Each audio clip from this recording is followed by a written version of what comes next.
Kinuha ng bata ang huling 5 piso niya para makapag-upo ng lalaking magpapanggap na ama niya. Magiging ama mo. Ano ang ibig mong sabihin? Magsisimula na ang meeting ng mga magulang. Kung malalaman ng teacher ko at ng mga kaklase ko na wala akong ama, siguradong pagtatawanan nila ako. $5 na lang ang natitira sa akin. Magpanggap kang tatay ko sa loob ng 3 araw. Pero ang bawat minuto ni Longo ay milyon-milyon ang halaga. Kaya tinanggihan niya ang bata.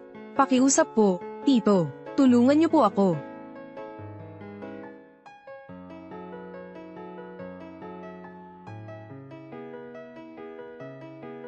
Nakuha nito ang atensyon ng lahat.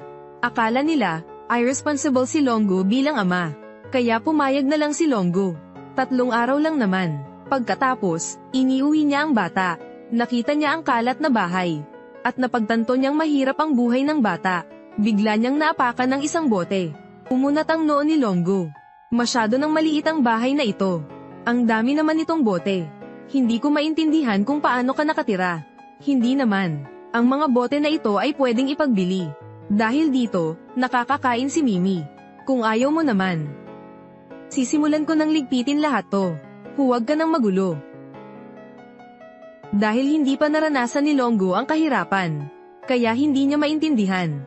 Mag-isa ka lang ba rito? Nasaan ang mga magulang mo? Ulila siya. Ang nasa loob ay ang lola ni Mimi. May kapansanan siya sa paglalakad, kaya nakahiga na lang siya sa kama. Hindi niya pamangkin si Mimi. Isang batang iniwan sa pampang ng ilog. Nang mga oras na iyon, may dala si Mimi na isang kumot. Sinenyasan si Longo na manatili roon. Kaya sinabi ng lola dahil kakaunti lang ang bisita nila. Bukod pa rito, may tadhana silang dalawa. Umaasa siyang pwedeng tumuloy ito. Para maramdaman ni Mimi ang init. Nakita niya ang mga mata ni Mimi na puno ng pag-asa. Tahimik na tumango si Long. Tito, malamig na malamig ang gabi. Kukumutan kita. Sige na. Alagaan mo ang sarili mo. Pagkasabi niyo ay nahiga na siya sa kama. Maingat na inayos ni Mimi ang higaan. Tapos ay dahan-daang humiga sa tabi ni Longo. Paminsan-minsan ay bumabangon para kumutan si Longo. Hanggang matulog si Longo. Dahan-dahan siyang lumabas. Biglang nanaginip ng masama si Longo. Nanaginip siya na dinukot ang anak niya. Pagkagising niya mula sa pagkabigla, nakita ko si Mimi na nakaupo at nakatakip ang mukha. Agad na nagsalita si Mimi. Tito, pumasok na po kayo sa loob at matulog. Malamig na po masyado sa labas. Magpapalipas ka ba ng gabi rito? Alam kong ayaw ninyo sa akin. Kaya ayoko na kayong istorbohin sa pagpapahinga ninyo. Tumunog na ang alarm clock.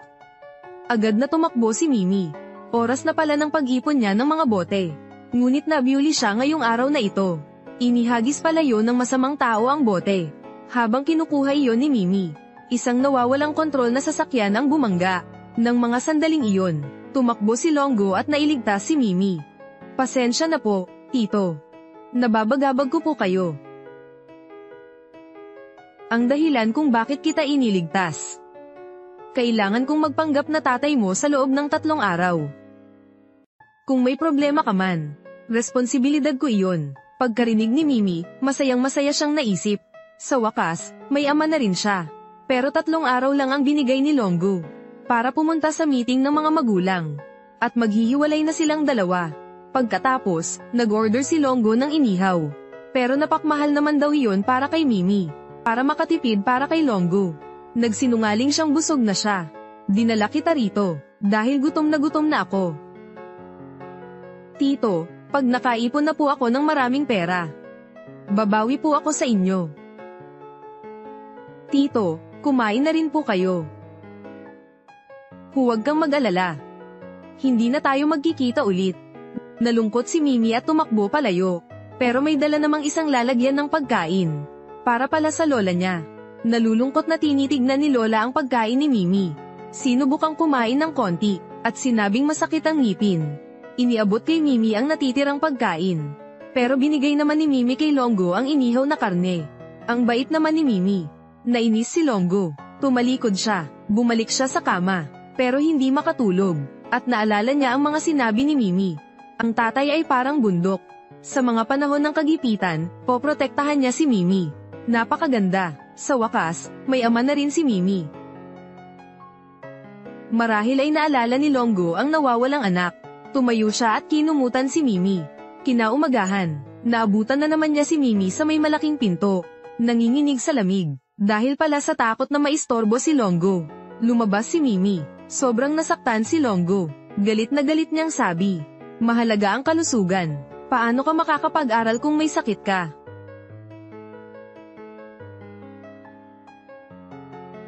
Pagkasabi niya noon, nagsisi si Longo, pero umiiwas si Mimi. Kinuha niya ang bag niya at pumunta sa paaralan. Pagkaalis ng bata, tinawag ng lola si Longo. Kinuha niya ang passbook, at nagmakaawa kay Longo para kay Mimi. "Ako. Ang kalusugan ko. Hindi na marami ang natitirang panahon. Pakiusap ko sa iyo. Pakisuyuan kitang palitan ako. Pakibantayan mo ng mabuti si Mimi, ha?"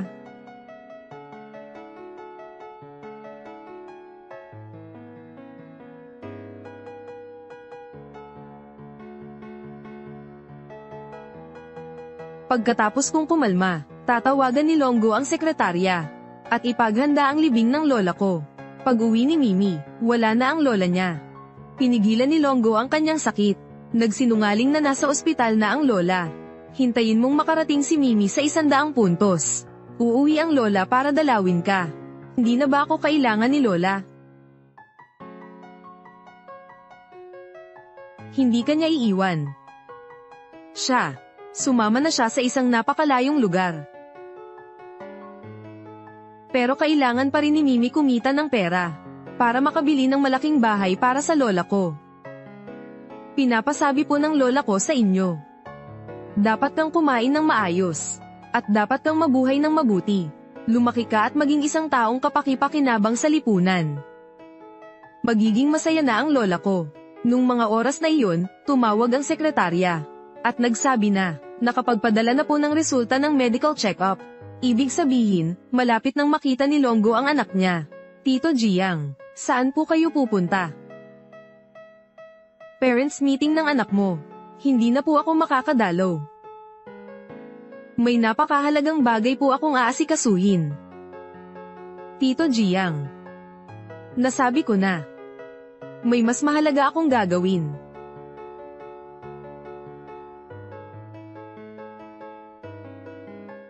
"Tay, hindi na po ba ako kailangan ni Papa?" Nagmadaling pumunta si Long sa ospital. Nang matanggap niya ang resulta ng medical check-up, natuklasan niya, si Mimi pala ang anak niya. Samantala, nag-iisa si Mimi na pumasok sa paaralan. Sa ilalim ng mga matang nanunuri ng kanyang mga kaklase, umaasa siyang darating si Longo. Ngunit inakala ng guro na nagsisinungaling si Mimi, at hiniling na tawagan nito ang mga magulang. Pagdating sa gate ng paaralan, isang mamahaling sasakyan ang dumating. Binuksan ni Longo ang pinto ng sasakyan at tumakbo papalapit. Hindi pa alam ni Mimi, ang lalaking ito ang kanyang ama. "Mimi. Mimi."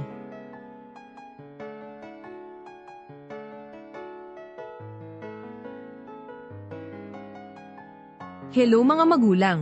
Kailangan po natin ang kooperasyon ng pamilya at paaralan para sa magandang samahan. Sa pagsusulit na ito, si Mimi, na lagi namang namunguna dati, ay nakakuha ng pinakamababang marka. Bumagsak ang average ng klase dahil dito. Ang bait-bait ninyo naman. Tapos ang anak ninyo ang pinakamababa ang marka. May oras kayong magayos ng damit. Bakit hindi ninyo inaasikaso ang inyong anak? Ang pangunahing tungkulin ng isang estudyante ay ang pag-aaral." Ang tatay ni Mimi, dahil sa problemang ito, inaanyayahan ka naming magsalita.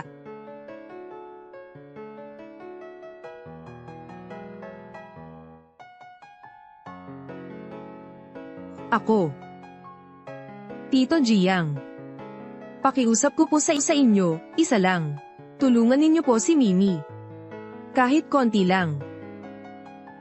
Para maramdaman niya ang kaunting pagmamahal ng isang ama." "Magandang araw po. Ako ang tatay ni Mimi. Marahil ay marami sa inyong mga magulang ang hindi pa ako nakikilala. Ngayon po ay inanyayahan akong dumalo sa pulong na ito. Isang karangalan po ito para sa akin. At labis din pong kinakabahan. Sa pagkakataong ito, nais kong sabihin sa inyong lahat na mahina ang pag-aaral ni Mimi at nakaapekto sa lahat ng tao dito. Pasensya na po. Sige, huwag ka nang magpaligoy-ligoy pa. Ang anak mo, bunso sa mga nakapasa.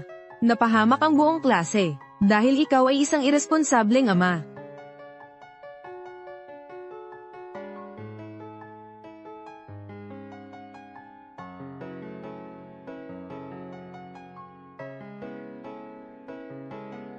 Ang mga marka sa pag-aaral. Hindi kailanman naging pamantayan sa pagsusuri sa isang tao. Mahina siya sa pag-aaral. Hindi ibig sabihin ay mahina ang kanyang pagkatao. Ang mababang marka ay hindi nangangahulugang mababa ang kakayahan. Dapat nating bigyang pansin pa ang mga katangian ng ating mga anak. Mahalaga, pati na ang edukasyon sa IQ. Pagpasok sa lipunan, ito ang pinakamahalaga. Matalino. Maglilingkod sa bayan, hindi matalino. Mabuhay ng masaya kasama ang mga magulang.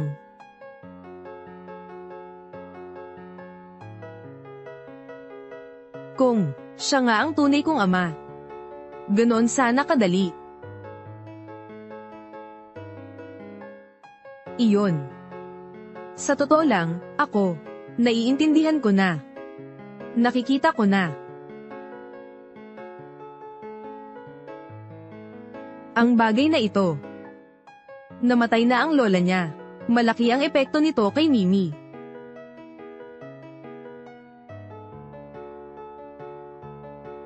Mimi, patawad kami. Binubuli ka namin noon. Hindi talaga namin alam na pumanaw na ang lola mo.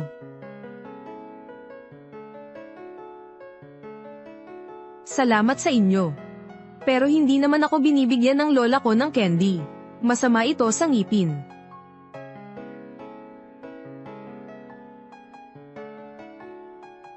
Salamat sa paghatid mo sa akin sa meeting ng mga magulang. Tapos na ang meeting ng mga magulang. Maaari ka nang umalis. Saan ka pupunta mamaya? Kaya ko nang maglakad pa uwi.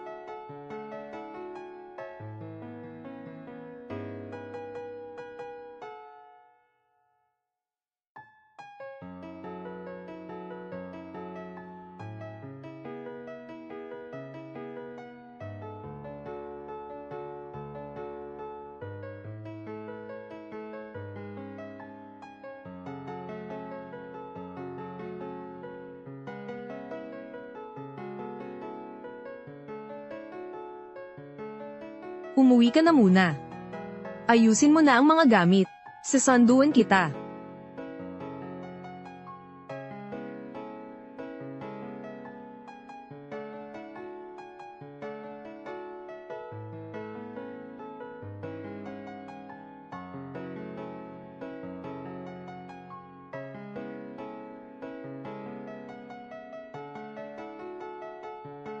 Nako, ang apo ko, tumangkad na naman. Lalampasan mo pa ako, apo, paglaki mo.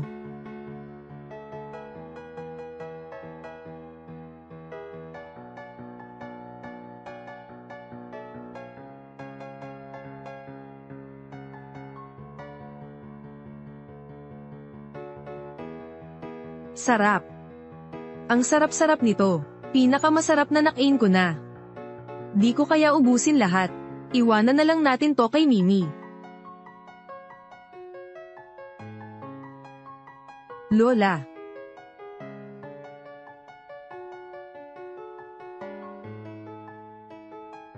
Chairman, nasa akin na po ang lahat ng mga dokumento na aking nakalap. Mayayaman po silang mga pamilya. Hanggang ngayon ay wala pa rin silang anak. Chairman, ayos lang po ba kayo? May sakit ka ba? Gumawa na ang chef ng bibs. Dadalhin na nila agad. Hindi.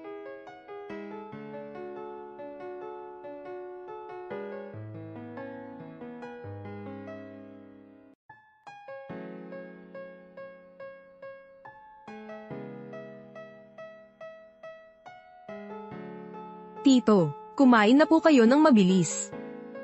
Yan lang ba ang kinakain mo nitong mga nakaraang araw? Paano mo kaya nalulunok yan? Di ba may tubig na? Ang water bottle na ito ay binili sa akin ng lola ko. Kuya Jiang, bilisan mo ang pagkain. Hindi pwede ang mga ito. Kailangan ko ng isang pamilya na tunay na magmahal kay Mimi. Namatay lang ang lola ni Mimi. Sobrang sensitibo niya ngayon. Ang pinakakailangan niya ngayon ay makamit ang pagmamahal. Bibigyan kita ng 2 araw para maghanap ng angkop na pamilya na mag-aampon kay Mimi. Kaya kung bayaran ang lahat ng gastos. Opo, Chairman. Hindi na po ako kakain. Hindi masarap. Kuya. Hipag. Bakit kayo nandito? Jiang Longgu.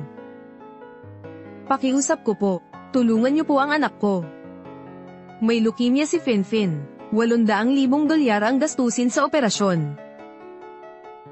Sumara ang kumpanya ng kuya mo. Jiang Long, pagmamakaawa ko sa'yo. Tulungan mo si Finfin, pwede ba, kuya? Gumising na kayo, ngayong gabi. Magde-deposit ako ng $1,000,000 sa account ninyo. Salamat. Salamat sa iyo, Longgu. Hintayin mo akong makabangon ulit. Ibabalik ko sa iyo ng doble ang perang iyon.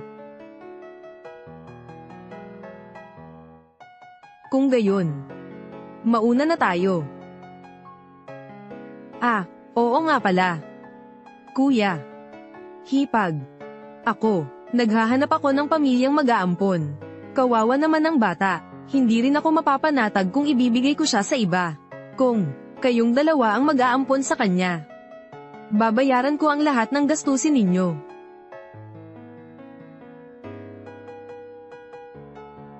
Sige. Magaling. Kung ganoon, bukas, ihahatid ko siya sa inyo. Lola. Siguradong si Mimi ay kakain ng masarap at magiging kapaki-pakinabang sa lipunan. Para hindi na kayo mag-alala.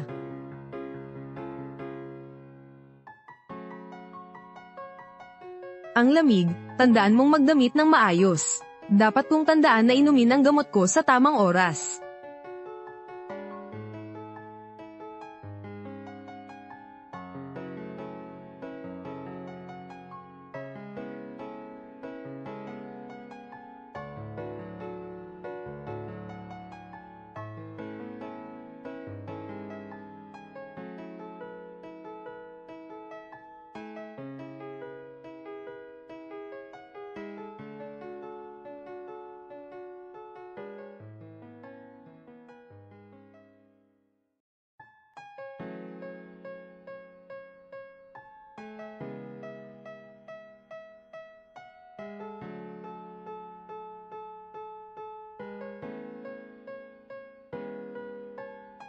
Hindi mo ba ako nakikilala?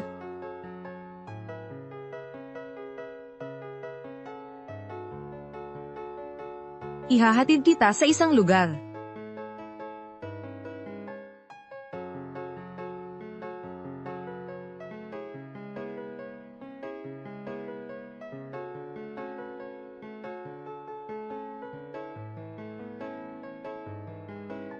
Tito Jiang, pwede po bang huwag akong papasukin?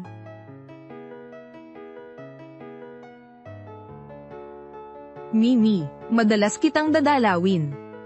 Dapat mong matutunang maging matatag. Lihim ka palang pinagmamasdan ng lola mo. Mahal na lola. Nandito na ako. Hipag. Mukhang medyo mahiyain ang bata. Ayos lang. Magiging maayos din yan sa paglipas ng panahon. Longgu, ngayon, kumain ka na muna rito bago umuwi. May trabaho pa kasi ako sa kumpanya. Mauuna na ako. Sige. Mimi. Mamaya na. Dapat maging mabait ka. Naiintindihan mo ba, Tito? Dadalaw ka pa ba kay Mimi? Oo naman. Tara na, Mimi. Mimi, magpaalam ka na kay Tito Jiang. Tara na.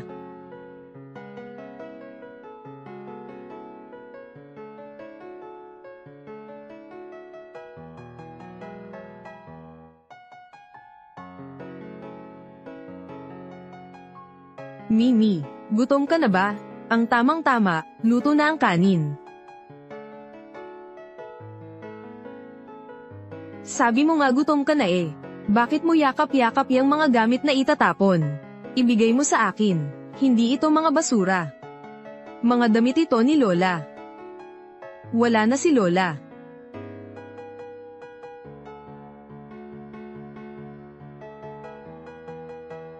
Sige na, kumain na tayo.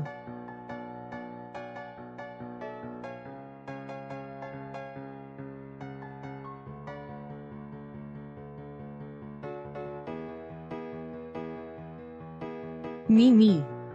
Kanin lang ang kinakain mo. Kumain ka na. Tama. Kumain ka na. Para yun sa kuya ko. Ako, kanin na lang ako, okay na. Busog na ako.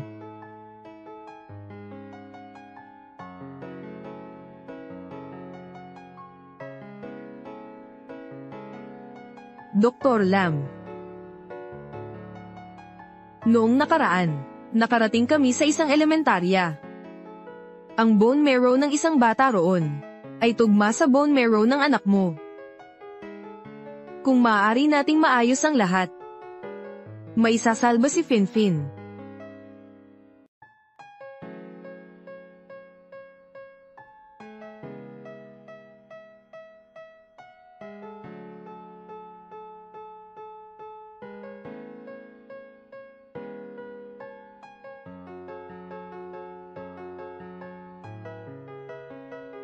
Lola, huwag kayong mag-alala.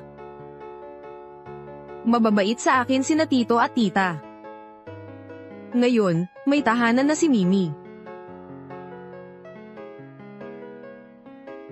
Mimi. Nasaan na siya? Ito, umalis na ba siya? Hindi siya pwedeng umalis.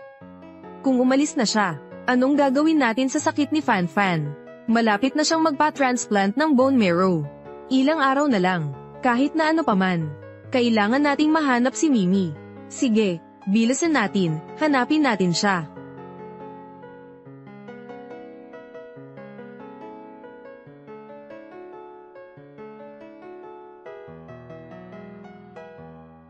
Tito at Tita, gising na pala kayo. Tay, Nay, dapat ninyong subukan ang luto ni Mimi. Ang sarap talaga. Nakaubos ako ng kalahating mangkok kanina. Talaga. Kumain na si Finfin. Finfin. Kumain na si Finfin, kaya na niyang kumain. Kakain na tayo.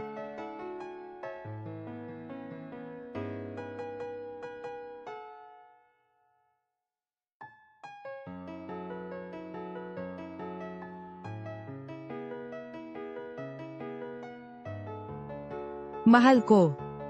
Anong nangyari sa'yo? Sino ang nagdala ng larawan ng mga ninuno rito? Kamalasan naman ito. Mimi. Sa'yo ba to? Mimi, inihanda ko na ang kwarto mo.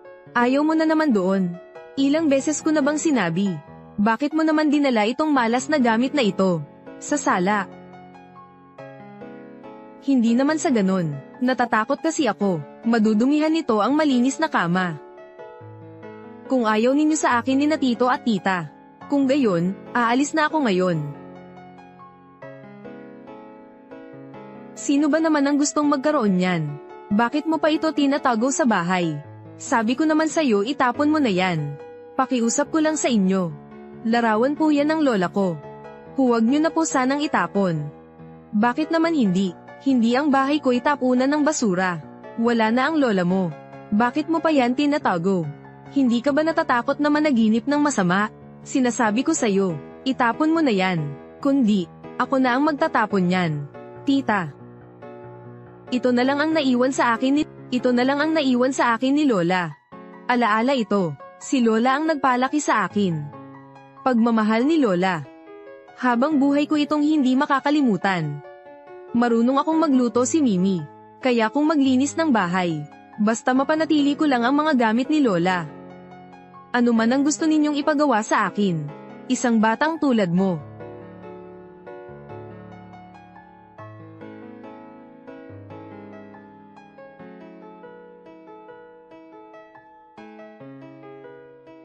Ano ang kaya mong gawin? Tita Lynn, pakiusap. Mimi, huwag mong tapakan ng larawan ni Lola. Malulungkot si Lola kapag nakita niya iyon.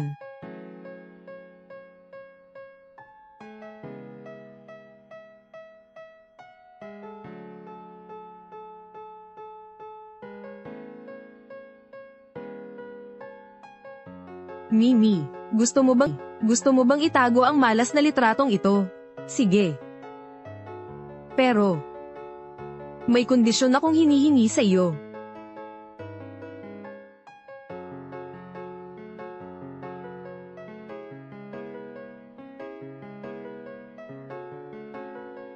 Yaw.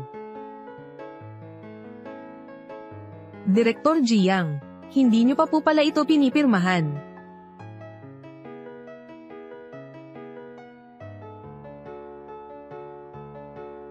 Bakit 1 milyon pa ang dagdag kaysa sa dati? Ito ang bill na ipinadala ng kuya mo kaninang umaga. Sabi niya, kailangan ng pamilya nila na ampunin si Mimi. Malaki ang gastos kay Mimi. At ang malaking bahagi ng iba pang gastos ay para sa pagpapagamot kay Finfin. Lahat-lahat, mas malaki pa ito kaysa noong nakaraan. Gaano ba karami ang magagastos sa isang bata? Ilang araw lang, hindi ko pa nabibisita si Mimi. Lalabas lang ako saglit, kanselahin ang mga meeting.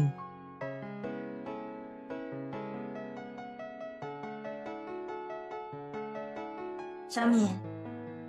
Tumayo ka na. Si Tito Jiang mo, tumawag lang at sasapit daw. Ito. Binili ko para sa iyo.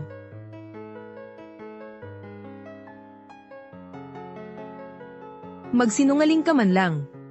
Mabait ba sa iyo sina Tito at Tita?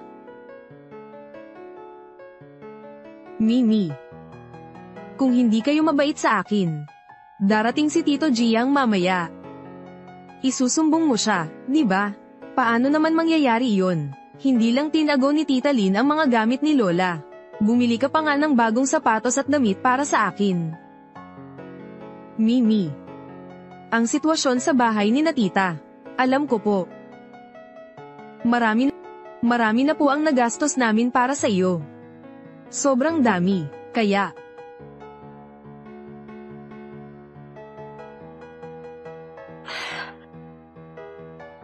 Dumating ka na. Sakto, upo ka.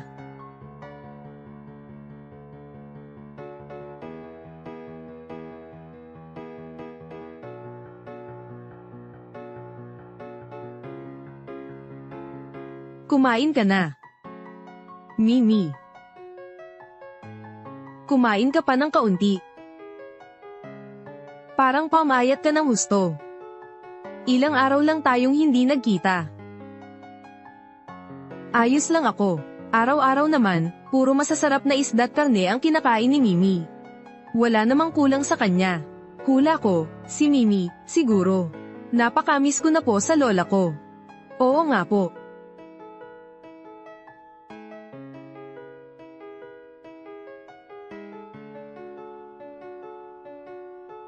Ayaw pong kumain ni Mimi. Ang sarap-sarap nitong mga pagkain. Ay tatayra ko po ito para kay Lola.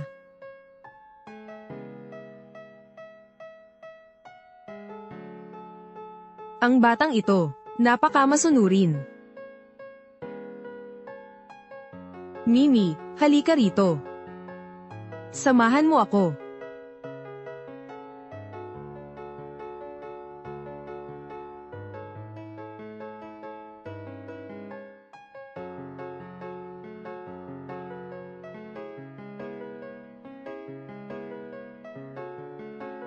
Mimi, sabihin mo sa akin ang totoo. Inaaway ka nila, di ba? Hindi, mababait sa iyo sina tito at tita.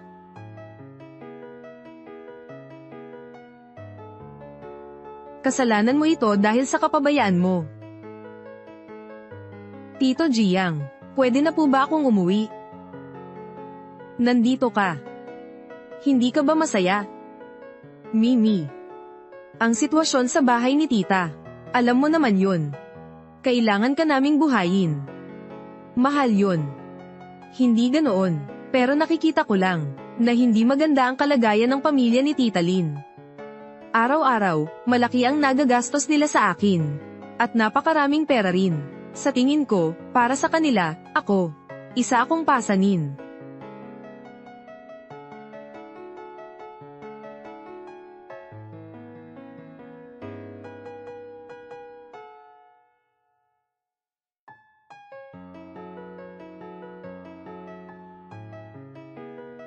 Kuya. Ate. Nitong mga nakaraang araw, marami na kayong naabala ni Mimi. Patawarin niyo na kami. Ayos lang, wala iyon. 10 milyon ang laman nitong card. Sapat na yan para sa pagpapagamot kay Finfin. Mag-a-abroad po ako ng ilang araw. Pero ang perang nasa card na ito, hindi lang para kay Finfin.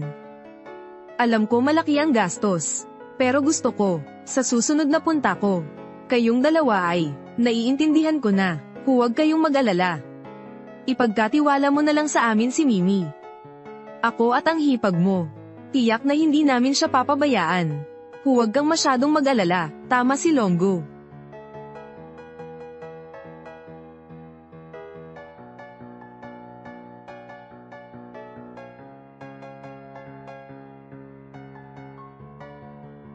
Sampung milyon. Mimi, matulog ka na. Sige. Matulog ka na.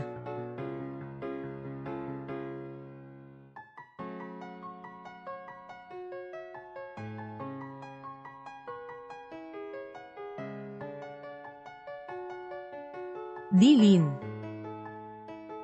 Tutulungan na kita. Hindi na.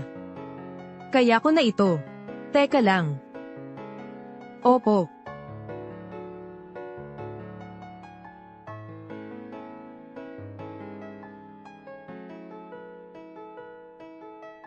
Kuya, bakit ang saya-saya mo naman ngayon?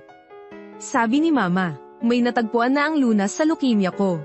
Nakahanap na siya ng donor para sa akin. Ano ba ang leukemia? Isang sakit na maaaring pumatay. So, magagamot na ang kuya ko. Oo. Kumain na tayo. Tita Lynn, ang dami naman pong masasarap na pagkain ninyo ngayon. May espesyal pong okasyon po ba? Ang mga ito, para kay Mimi yan. Mimi, busog ka dapat ngayon ha. Sige ba, Dilin, sabihin mo sa akin. Ano ba ang nagawa kong mali? Na nagpaparamdam sa inyo ng hindi maganda. Naintindihan ko na, ayaw ng pamilya ninyo, na may larawan ng lola ninyo sa bahay. Aalisin ko na po ito agad. Ilang araw na rin po akong istorbo sa inyo. Pagdating ng panahon, kikita rin ako. At gagantihan ko kayo ng buong husay. Mimi, alam na ng tita mo. Alam na ng tita mo. Mabait na bata si Mimi. Siguro nga'y naging masyadong istrikto na ako sa'yo nitong mga nakaraang araw. Ang totoo niyan, gusto lang ni Tita Lynn, na maunawaan mo ang isang bagay. Isang tunay na pamilya. Paano kaya iyon? Sigurado akong nasaktan ni Tita Lynn si Mimi. Hindi ba? Hindi po, mabait po sa akin si Tita Lynn. Pinadama niya sa akin ang pagmamahal ng isang pamilya.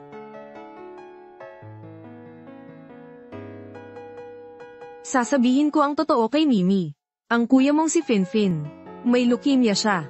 3 araw na lang ang natitira sa kanya. Kung hindi ko mahahanap ang tugma para sa bone marrow transplant niya, mawawala na siya sa mundo. Mimi. Ayaw na ayaw nating mawala si Finfin. Mabait na sayo si Tita Lynn. Hindi ko alam na si Mimi ay isang mabait na bata. Mimi, tulungan mo ako. Mimi, tulungan mo ako. Maaari mo bang iligtas si Finfin? Mimi, nagmamakaawa ako sa iyo. Mimi.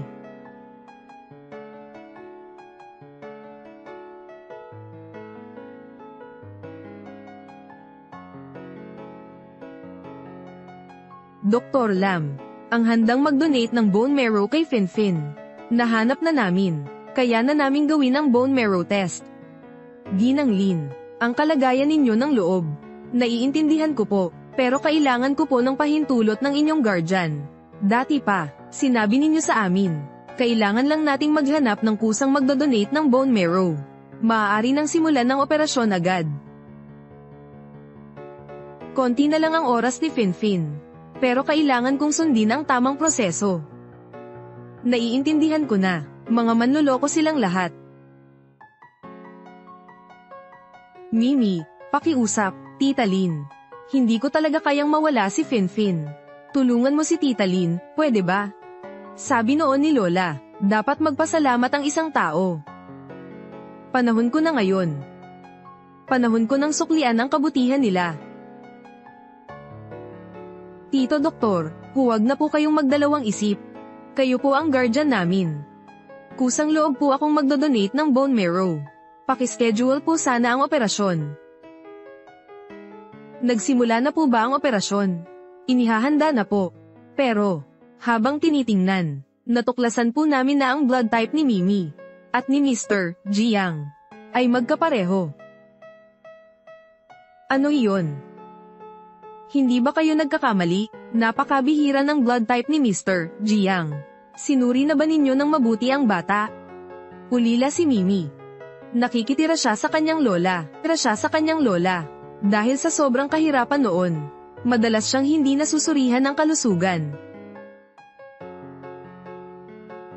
Pangulo, may mahalaga po akong sasabihin. Habang sinusuri, natuklasan ko na may isang batang babae na ang pangalan ay Mimi, na eksaktong tugma sa iyong blood type.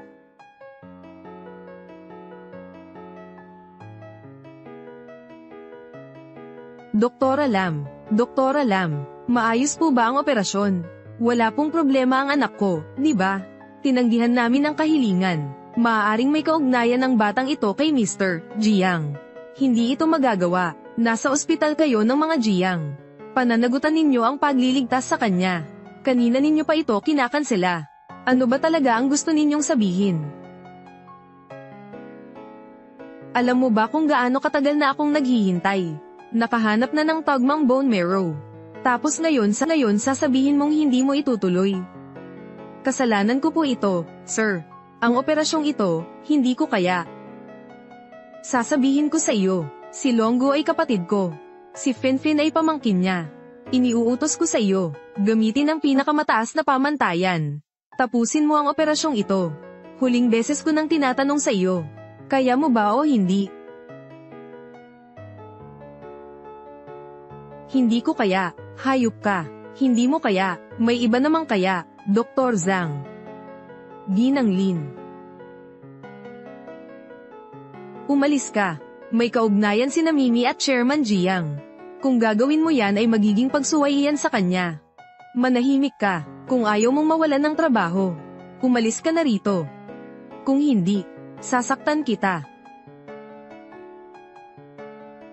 Umalis ka na.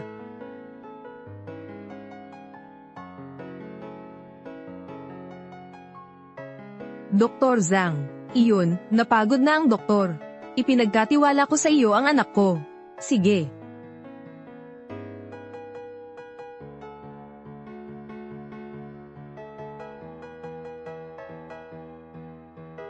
Tigilan mo na ang operasyon. Matagumpay ang operasyon. Naitanim na ang bone marrow. Magaling.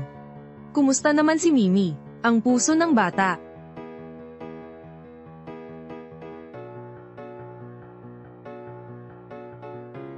Mimi,